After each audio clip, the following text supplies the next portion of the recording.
Hello and welcome to the Hellraiser blog. Please, if you enjoyed today's blog, give us a subscribe. Just finished watching the Lee Selby versus Josh Warrington IBF World Featherweight title fight.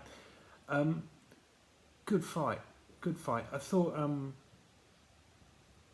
that Lee Selby maybe made it harder work early on. Then I think his tactics would have been better if he'd have been able to move more.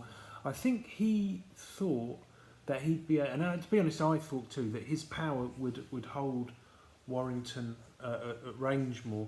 But Warrington, you could tell he was prepared to take one to give one, maybe even at times take two to give one, and those were correct tactics. He got inside. The cuts, which seemed to be caused by clashes of heads, caused terrible cuts, which I think gave Selby problems, and I think Drew were probably partly to blame for how Selby got drawn into Warrington's type of fight, and that was always the danger, that if he did get dragged into a sort of dust up, that might suit Warrington more. I was impressed actually with how Warrington, his tactics, I thought, right, fighting in Elland Road in front of all these Leeds fans,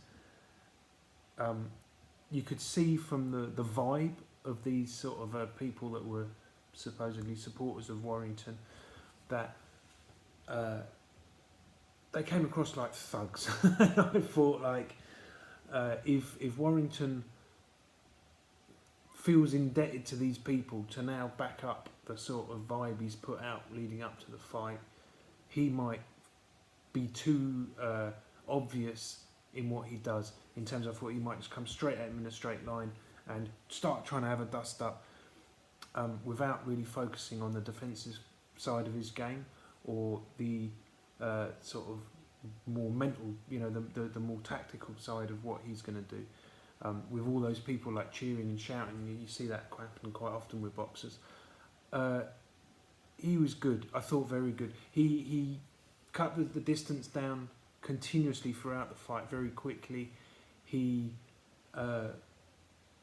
evaded, like, he slipped shots and was straight in and was countering very fast. And Selby had successes in the fight. I mean, he had some counter punches that caught Warrington, really sort of well. But it seemed like the sting had come out of Selby's punches before he got going. I don't know if he struggled with the weight or if there's any issues there. But he did look quite drawn, and the way he boxed quite, like, when the rounds where I thought, right, he's probably going to take off, I thought, like, halfway through the fight he's going to be sort of in control. He didn't seem to have the extra gears. Now, whether that was because Warrington had set such a fast pace, he might have actually exhausted Selby early on. It came when I was watching it, I thought, you know what, he looks like he hasn't got that extra energy. I thought he was boxing below par. Maybe there is a weight issue there.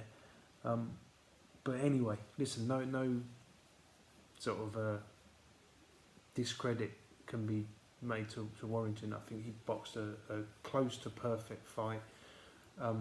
He stuck to his own game plan very well. He drew Selby into the type of fight that Warrington wanted it to be. And he's got himself a very good win and, of course, a world title there. Where does he go from here? Well, Carl Frampton was watching that fight, and I thought if Selby wins, I'm not convinced that Selby then gets the shot at Frampton, because I think just a horrible style for Frampton. If Warrington wins, I thought, right, easy to make. Anyone watching Josh Warrington tonight, I don't think they'd be chomping at the bit to make it. The only thing is, that fight can make absolute fortunes. I mean, that fight is box office, it's massive, and I think for that reason there's a good chance that we'll see Frampton versus Josh Warrington. And what a good fight. Before tonight, I'd have said Frampton hands down. Wouldn't take me a second to work that out. I'd say Frampton. On tonight's performance, and I think Warrington can actually improve on what he was tonight. I think he did well tonight, but I think the confidence that will give him to have gone through and come out with a win. I think he can get a lot better. If I was managing Warrington, I'd want to get him an easy defence first off. No such thing as an easy defence, but one that that I'd be like confident that he's going to win it without having to go too deep into the tank. And then you've got to set up the Frampton fight. I think the point that Frampton's at in his career,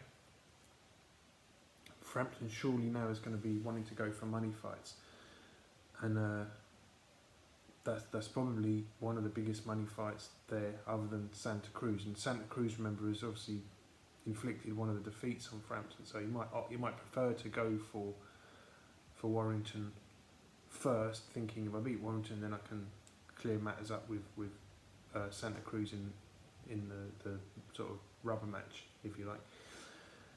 But wow, what a good fight, and now I'm looking forward to Adonis Stevenson